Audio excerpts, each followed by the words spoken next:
पिछली वीडियो में दिखाया गया था कि कोई यूरी को किडनैप करके ले जाता है। यूरी की हालत ठीक नहीं, उसके हाथ पांव बंधे हुए हैं और चेहरे पर भी मारपीट के निशान हैं। वो किडनैपर कोई और नहीं जीहू होता है।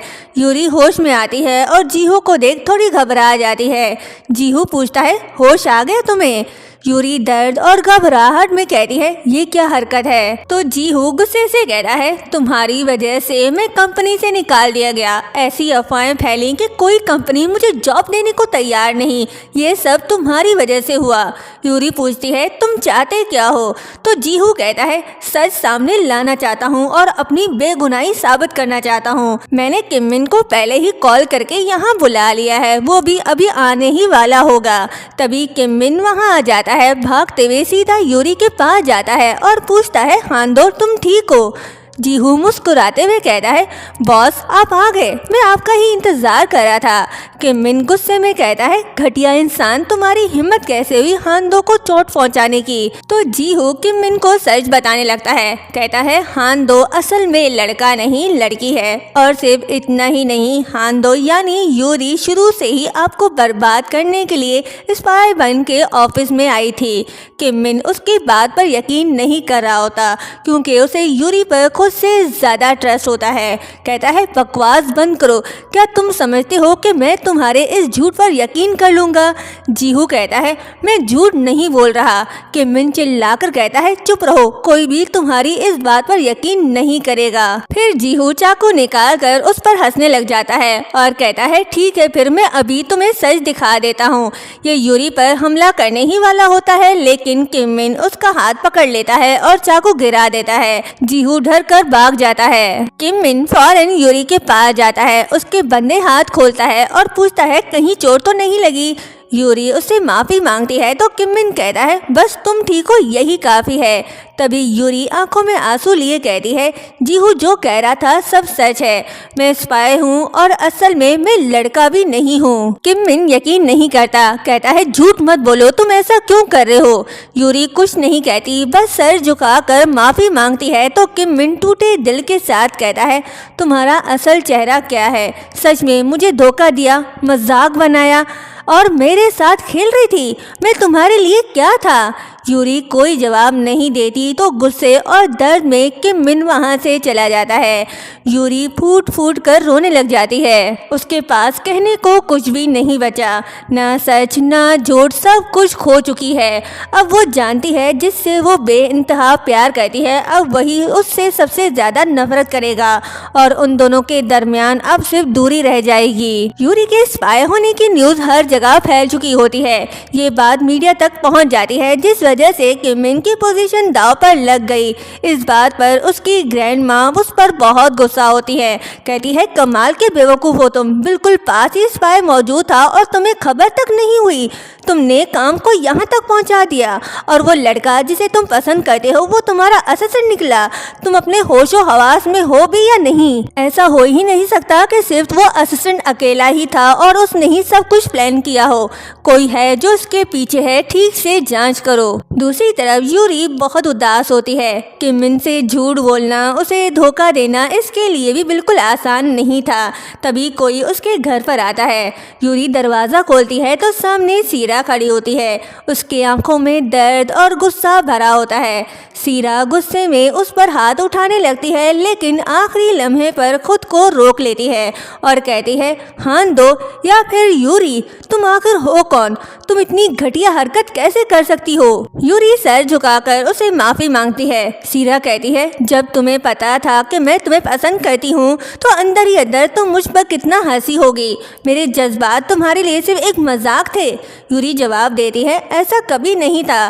तो सीरा कहती है, मैं तुम्हें कभी माफ नहीं कर सकती। जिस तरह तुमने मेरी फीलिंग्स के साथ खेला, अब मैं भी तुम्हारी जिंदगी के साथ खेलूंगी, तैयार रहना।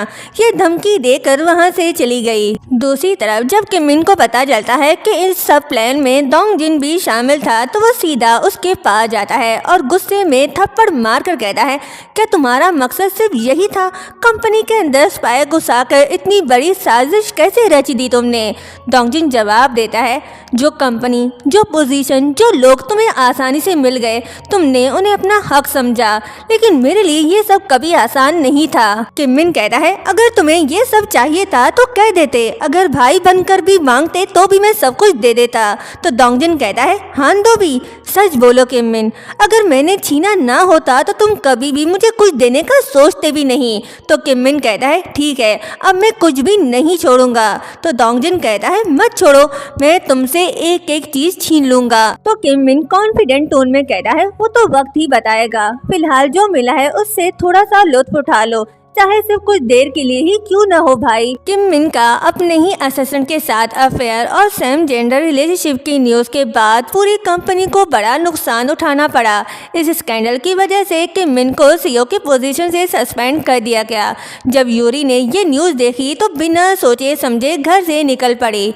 किम मिन अपने ऑफिस को आखिरी बार देख रहा होता है। इसी दौरान सीरा वहां आती है। किम मिन उससे पूछता है, इस वक्त तुम यहाँ क्या कर रही हो? तभी यूरी भी वहां पहुंचती है। जब सीरा यूरी को देखती है तो उसे जलाने के लिए किम मिन के चेहरे पर हाथ रखकर कहती है, बस तुम्हारी फिक्र थी इसलिए आ गई। यूरी ये सब देखकर बहुत इमोशनल हो जाती है और किम मिन से कुछ कहे बगैर ही वहां से चली जाती है। सोचती है, ये सब मेरी गलती है, मैं माफी के काबिल भी नहीं हूँ। किम मिन गुस्से से सीरा का हाथ हटाकर कहता है, ये तुम क्या कर रही हो? तो सीरा कहती है, चलो शादी कर लेते हैं। ये सुन किम मिन हैरान होता है। तो सीरा सोचती है, जब मैं तुमसे शादी करूंगी तब मैं यूरी को अपने आंखों के सामने टूटता हुआ देख सकूंगी, यही मेरा बदला है। सीरा चाहती है जिस तरह वो खुद हर्ट हुई है उसी तरह यूरी को भी दर्द मिले, उसके प्यार को उससे छीन कर। किम मिन यूरी का बायोग्राफी देख रहा होता है। तभी उसे पता चलता है कि यूरी ने ये सब मजबूरी में किया, क्योंकि उसके मॉम डैड पर बहुत कर्ज था और उस कर्ज को चुकाने के लिए वो कई कंपनीज में जॉब भी करती रही। तभी उसे वो दिन याद आता है जब दोनों एक कमरे में बंद हो गए थे।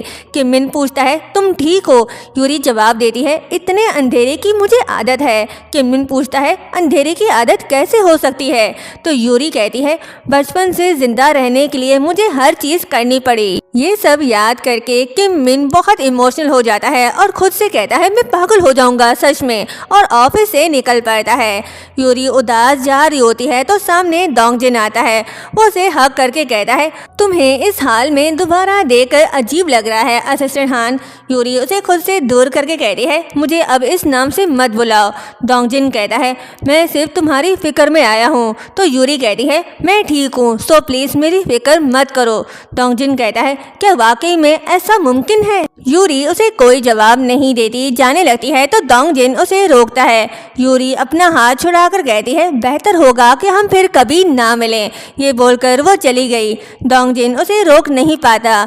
तभी उसे अपने डैड की कॉल आती है जो कहते हैं, मौका आ गया है, कल सुबह इमरजेंसी शेयर होल्डर्स की मीटिंग है, कल से किम मिन की जगह तुम्हारी होगी। यूरी एक जगह बैठकर किम मिन के बारे में सोच रही होती है कि उसे कॉल करना चाहती है, लेकिन तभी इसे याद आता है कि किम मिन अब सीरा में इंटरेस्ट लेने लगा है, ये उसे भूल चुका है।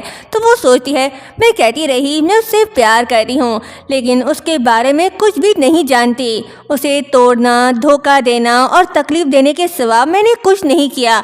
अब मैं उसके पास नहीं जा सकती। ये बोलकर वो रोने लग जाती है। तभी किम मिन उसके पास आता है और यहीं पर ये पार्ट एंड होता है।